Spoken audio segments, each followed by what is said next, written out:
Ele é um jovem jornalista com uma estrada considerável. O convidado de hoje é meu amigo Matheus Brum.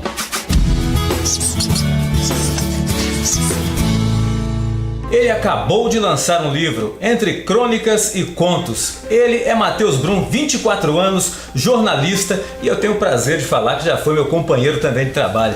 Matheus, tamo junto, Valmir. Prazer ter você aqui. Muito obrigado. Vamos começar conversando com as pessoas que nos acompanham, principalmente aí nas redes sociais, falando de uma coisa que eu acho importante você frisar. Afinal de contas, nós estamos num momento em que a venda de livros caiu muito. Como é que foi a sua empreitada nesse mundo novo, né? De como arrumar todo esse esquema para poder ter um livro lançado e falando sobre futebol. Valmir, obrigado mais uma vez pelo convite. Um abraço a todos que estão acompanhando a gente. Olha só, sempre que eu ouvia aquela história de produção independente, é muito difícil, eu sempre ficava com aquela pulga atrás da orelha, né? Será que é verdade? Será que é mentira? Bom, hoje eu posso comprovar que é muito difícil, né? Você fazer uma produção independente hoje, num país, no momento que a gente vive, que a cultura é muito pouco valorizada, é muito complicado. Mas a gente que é jornalista, a gente já lida com essas dificuldades na profissão, no dia a dia, né?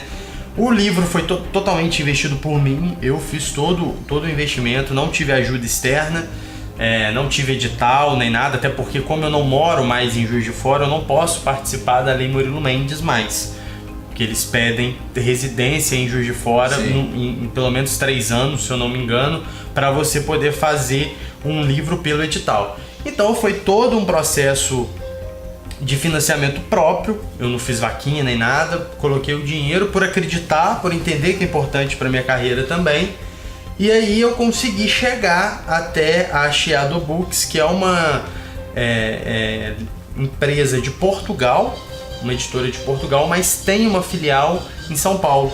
E aí eles estão expandindo o mercado aqui no Brasil e eles trabalham muito com primeiros autores, com autor de primeira viagem, e foi aí que a gente conseguiu fechar para lançar o Entre Contos e Crônicas, Tupi, Fantasma do Mineirão e Esporte Campeão do Centenário de Juiz de Fora, abordando o esporte local. E você conta vários causos, né? Várias coisas que aconteceram aqui, fascinantes inclusive. Agora, na sua opinião, depois de fazer todo esse estudo para poder escrever o livro, por que apesar dessa história rica, toda essa coisa bonita que nós temos aqui no esporte de Juiz de Fora, principalmente no futebol, o nosso futebol está tão perdido hoje, não tem apoio, não está crescendo, aliás, vem numa descendente se a gente for observar, né? Infelizmente a gente entra 2020 com o Tupi sem presidência, porque as últimas eleições que aconteceram agora em outubro está embargada judicialmente, então o presidente que ganhou não consegue tomar posse, então tá uma briga jurídica muito grande, o Tupi não consegue nem montar o time para disputar a segunda divisão do Mineiro, não tem divisão mais nacional,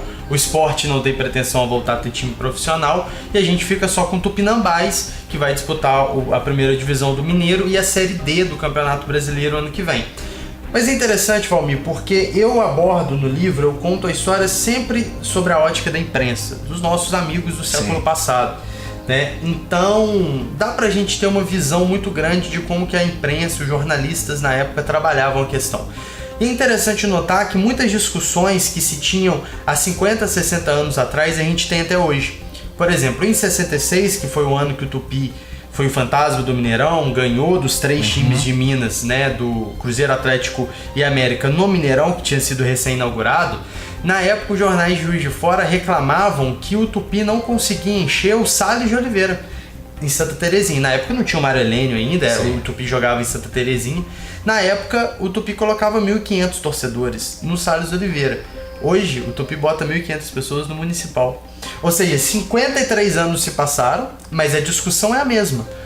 Não tem torcedor. O futebol local não atrai torcedor para poder tentar dar aquela massificada, aquele apoio, né? Criar uma nova geração de torcedor, e isso vai se perdendo.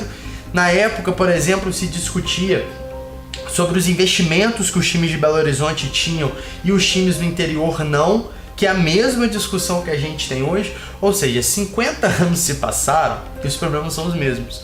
Por quê? Aí não é uma coisa que eu trago no livro, é um processo até de reflexão que eu coloco para as pessoas que depois de lerem, eles fazerem.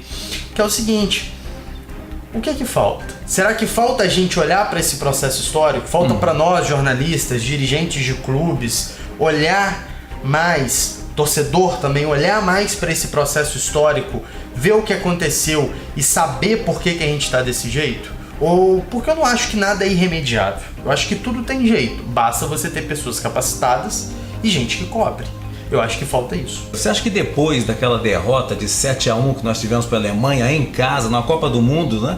Em casa, aqui em Minas Gerais, a derrota, o Brasil já conseguiu tirar alguma coisa desse vexame ou realmente aquilo não serviu para nada? Ô Miriam, a maior dificuldade que a gente tem do esporte hoje é porque o futebol é utilizado como plataforma política. Então a gente tem vários casos de presidentes e diretores que eles entram dentro dos clubes, fazem uma administração, mas eles sempre pleiteiam algo mais. Eles sempre pleiteiam ser um deputado, um vereador, um prefeito, um senador.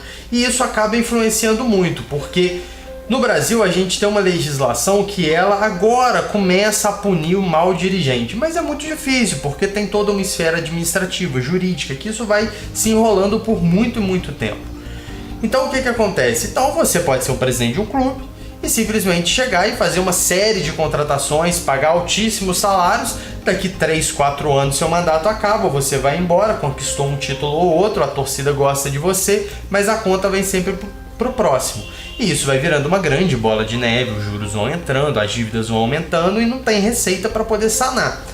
Então, o que a gente não aprendeu em 2014? A gente não aprendeu a ter uma gestão profissional. Hoje você tem o Flamengo, que tem um processo desde antes da Copa do Mundo, desde 2013, de recuperação financeira, de gestão profissional, de não gastar mais do que arrecada, e a gente tem todo o resultado agora, com o time sendo campeão do brasileiro, da Libertadores e indo disputar o Mundial.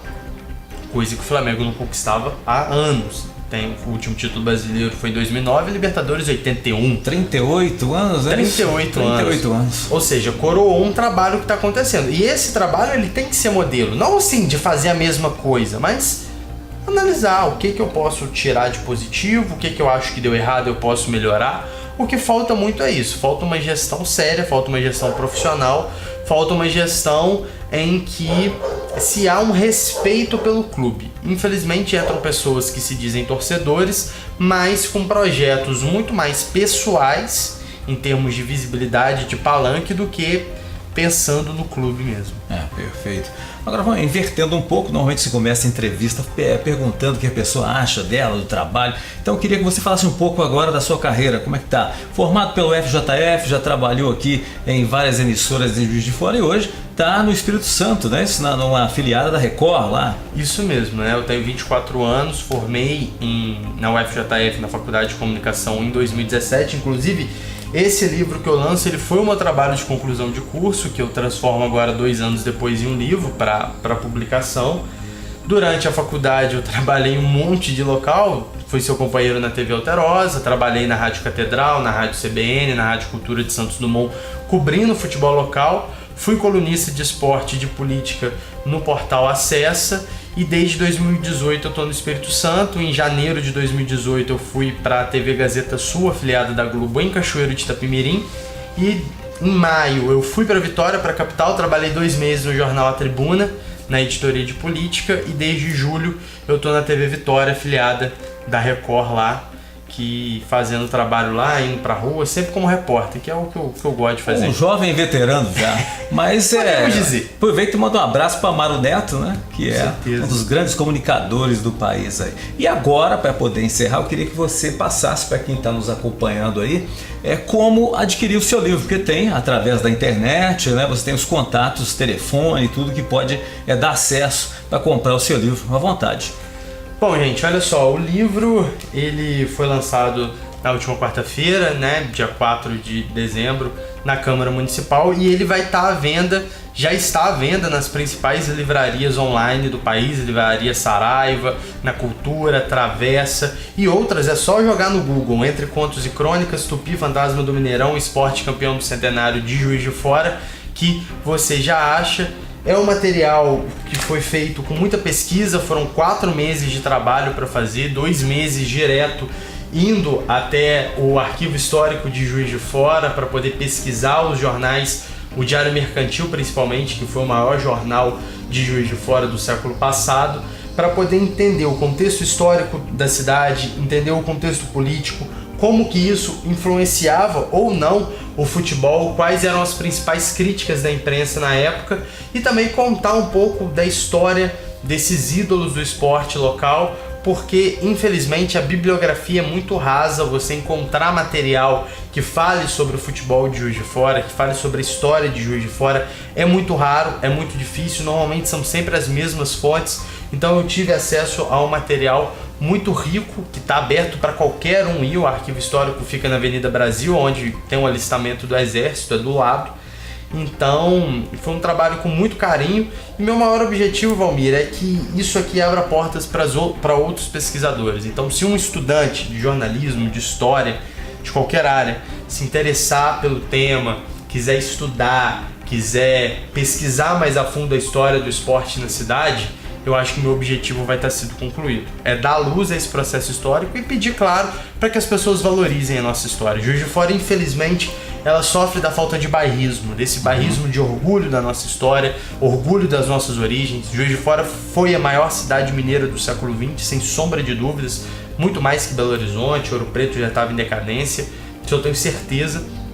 Então a gente precisa ter isso com a gente, para que a cidade não fique nessa mesmice, não fique nesse processo histórico parado, sem investimentos, sem cultura, sem arte, sem lazer, sem futebol, que a gente infelizmente vive. Então a gente precisa resgatar isso, mostrar essa história para que a gente crie esse sentimento nas pessoas. Sem dúvida nenhuma, dá espaço cada vez mais para talentos como Matheus Brum, que foi o nosso convidado de hoje aqui. Muito obrigado, Matheus, meu grande amigo, boa sorte para você. Que Deus abençoe esse trabalho, porque nós precisamos é disso.